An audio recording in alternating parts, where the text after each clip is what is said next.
Would you stay calm if this happened in front of everyone? What would you do if your own daughter looked you in the eye and uninvited you from her wedding? Not in private, not gently, but in the middle of a bridal fitting, surrounded by mirrors, surrounded by people, surrounded by champagne and lace and polite smiles.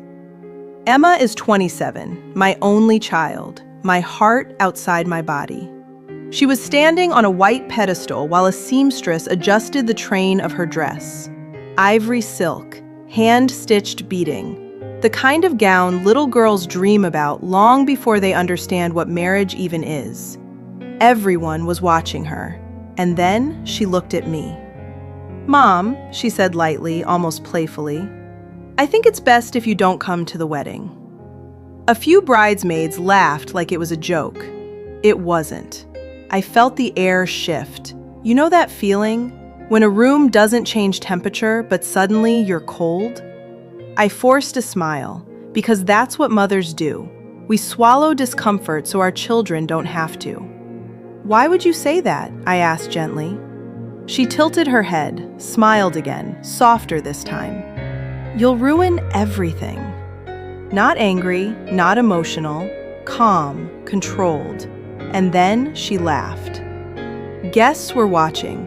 A sales associate pretended not to listen. My cousin avoided eye contact. So I stepped back, because I understood something in that moment.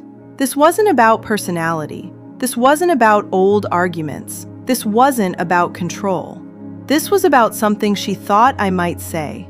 Something from her past. Something her fiancé, Daniel, didn't fully know. And I realized in that bright white room, my daughter didn't see me as her mother. She saw me as a threat. I left without making a scene, but the next morning my phone wouldn't stop ringing, and by noon, the wedding was over. But what happened between those two moments is where this story truly begins. Wait, hold on. She just laughed while uninviting her mom. How can someone be so calm and clear at the same time? There got to be something deeper going on here.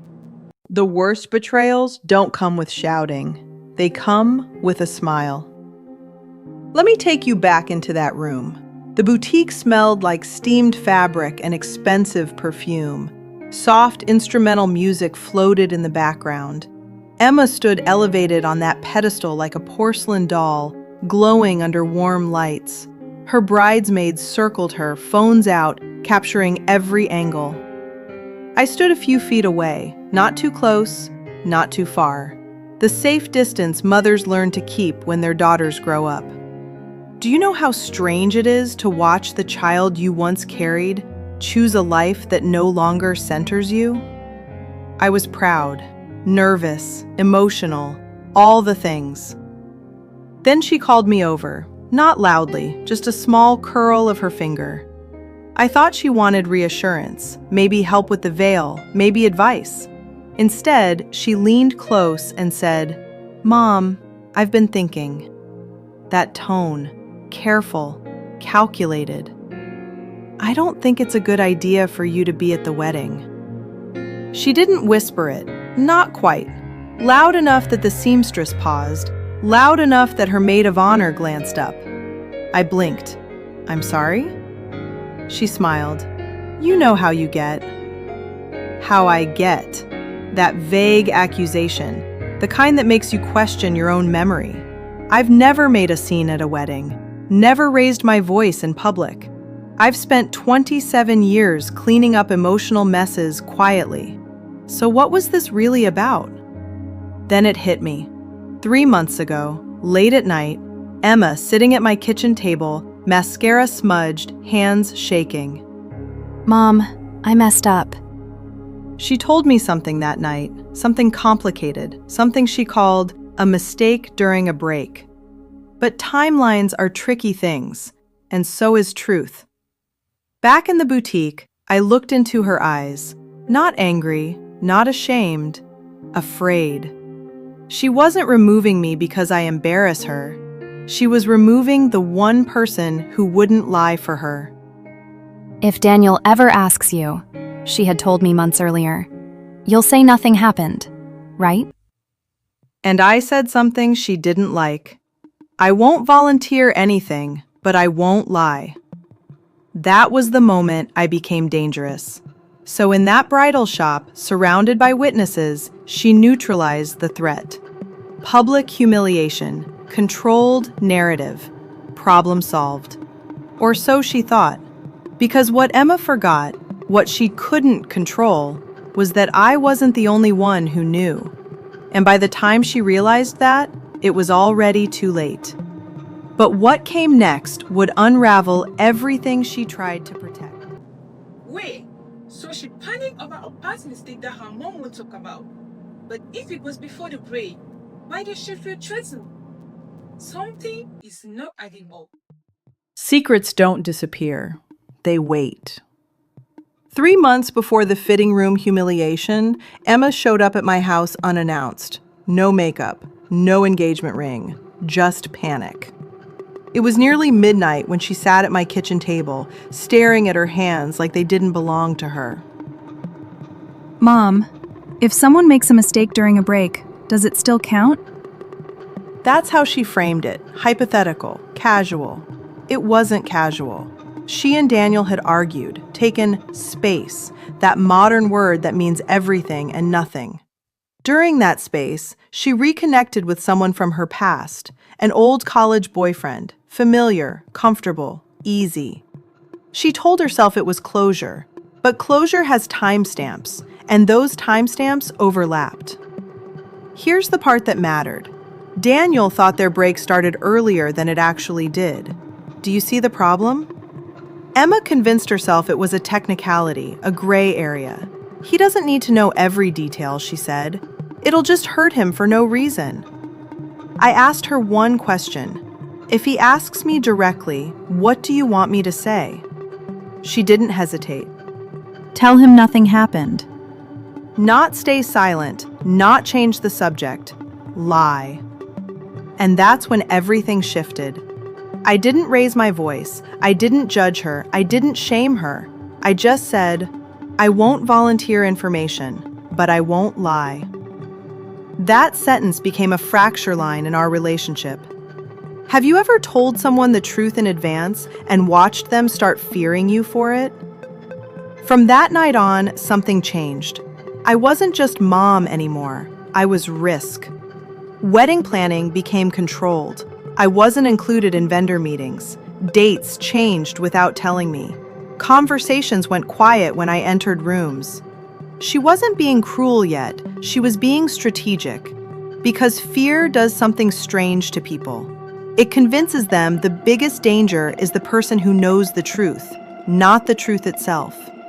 And Emma truly believed that if she removed me from the wedding, she removed the possibility of exposure. There was just one flaw in her plan. Someone else had seen the messages. Someone else had screenshots. And that someone didn't care about protecting her. By the time my phone started ringing the next morning, the truth had already found its way to Daniel, and it didn't come from me. But when Emma realized that, her laughter disappeared. Hold on. So the secret might be out even though her home stayed silent. If Emma removed the train, how did this get to Daniel? Something else is clearly at play. At 7:14 a.m., my phone started ringing. It didn't stop. I remember the exact time because I thought it was a mistake. Who calls that early on a Saturday? I let it go to voicemail. Then it rang again and again. By the fourth call, my stomach was tight. Cousin Rachel, Daniel's sister Marissa, an unknown number, 2 bridesmaids. Then the texts started flooding in. Is this true? Did you know? Call me ASAP. Oh my God. My hands actually shook. I hadn't said a word to anyone, not after the boutique, not after being uninvited like I was some distant relative instead of her mother. So what was happening? Then Daniel called. Not angry, not yelling, quiet. And sometimes quiet is worse. Linda, he said. Did you know about Ryan? Ryan. There it was. The name from 3 months ago. The closure. The technicality. I closed my eyes. I knew they talked. I said carefully. Emma told me they reconnected during your break. He exhaled, a long, hollow sound. She told me it was before we paused things. Pause, not break. The difference between those words was apparently a few days that screenshots don't ignore. Because sometime late last night, one of the bridesmaids, someone who had seen the messages months ago, sent Daniel proof, time-stamped texts, photos, conversations that overlapped with dates he thought they were still together. It wasn't revenge, it was concern. Isn't that what people always call it? I thought you should know before you marry her, the message reportedly said. By 9 a.m., Daniel had confronted Emma.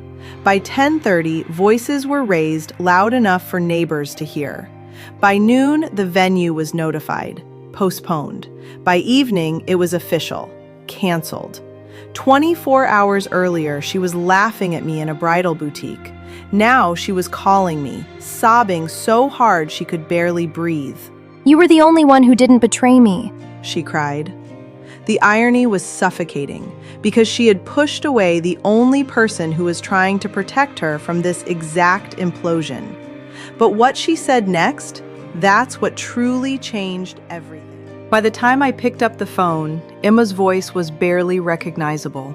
The confident, playful tone from the boutique was gone. What remained was raw panic, regret, and exhaustion. I didn't mean to humiliate you. She whispered, choking back tears. I thought you'd ruin everything. I thought you'd tell him. I stayed quiet, not because I didn't want to speak, but because I wanted her to feel the weight of what she'd done and understand why. You know I would never do that, I finally said. I was protecting you, just not from the truth. Silence on the other end. A long, trembling pause. Sometimes the biggest mistakes we make aren't in what we do, but in what we let fear make us do. Emma's fear of exposure twisted into cruelty. She tried to control a narrative that wasn't hers to control. She thought removing me from the wedding would remove the risk. She believed humiliation would protect her. But fear is never that smart. Fear doesn't erase evidence, and fear doesn't stop consequences. By the afternoon, Daniel had moved out temporarily. Guests were gossiping. Vendors were refunding deposits. The gown still hung in its bag, untouched. The Pinterest board was open on her laptop, reminders of what could have been. And in the middle of all this, Emma realized the cruel irony. The one person she had pushed away was the only one who had truly tried to protect her. She said it herself. You were the only one who didn't betray me. And in that moment, I understood fully. Love doesn't humiliate. Fear does. Fear disguises itself as pride, as control, as protection.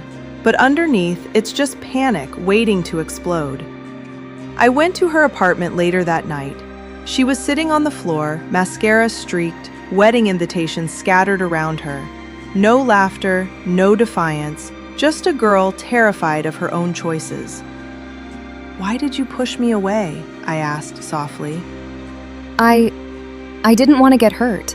I didn't want to be exposed, she admitted. I thought if I removed you, I could remove the danger. But it backfired. Everything backfired. We sat together in silence for what felt like hours. I didn't lecture, I didn't scold, I just held her. Because sometimes the only thing that heals panic and fear is the steady presence of someone who refuses to abandon you, even when you push them away. And that's the lesson. Sometimes the villain isn't the person who knows the secret. It's the fear inside the one who holds it. The fear that twists love into cruelty, trust into suspicion, laughter into tears. The wedding may or may not happen again. Deposits might be lost. Guests may gossip forever.